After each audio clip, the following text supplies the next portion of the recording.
After being out of power for more than a decade in Madhya Pradesh, can the Congress reverse its fortunes this time under the leadership of Jyotiraditya Scindia? Headlines today's editor-at-large Rahul Kanwal spoke exclusively to Scindia about Congress's strategy in the state and over the infighting issues. Scindia said that the party is united and the Congress will win the Madhya Pradesh elections. Let's talk a bit about the contrasting styles of Jyotiraditya Scindia and his opponent, the Chief Minister of Madhya Pradesh. The two of you couldn't be more different, Jyotir, in style, in intonation. He calls himself a mama, a man of the masses, and you come from a completely different background. I am a person of the masses also. Any person who takes part in electoral politics in this country and is in the role of public service has to be a person of the masses. There is no room for people who are not one with the masses. Shivraj said in but his... I certainly am not a mama and whatever else he portrays himself as, because all his promises have been hollow, as I just mentioned and which you just covered in the rally. So all the promises that he's made as an uncle or a mama or whatever, a chacha or whatever it may be, have turned out to be completely empty. I don't believe in making hollow promises. I believe in making A, promises that I can fulfill, and B, fulfilling more than what I have promised. If you look at the Congress manifesto for Madhya Pradesh, it is full of freebies.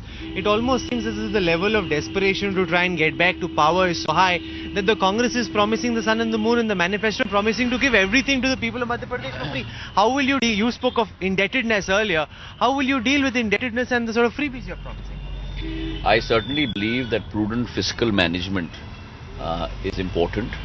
We have studied the impact of each one of these promises that we have made, and we certainly believe that as a group, when we sat together and debated over these can be managed in the ambit of the fiscal structure of the state, and therefore increasing revenue generation and thereby allowing more investment in the social area is what we are concentrating on. But you're saying you're against freebies, you want prudent fiscal management, and then you go out and make so many promises for things to be given to free. At the end of the day, Rahul, the agricultural sector makes up the backbone of the economy in this state. And if the farmer is in distress, then it is your job to provide a playing field wherein the farmer can again rise to be able to fulfill the aspirations of the state.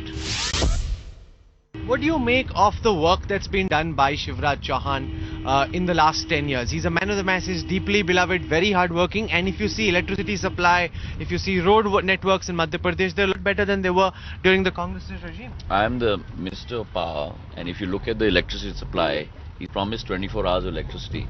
You name me one village in Madhya Pradesh that gets 24 hours of electricity. When the Congress was ruling, there was 2 or 3 hours of electricity. This is exactly what I mean when I say that there's many a slip between the cup and the lip. Thank you.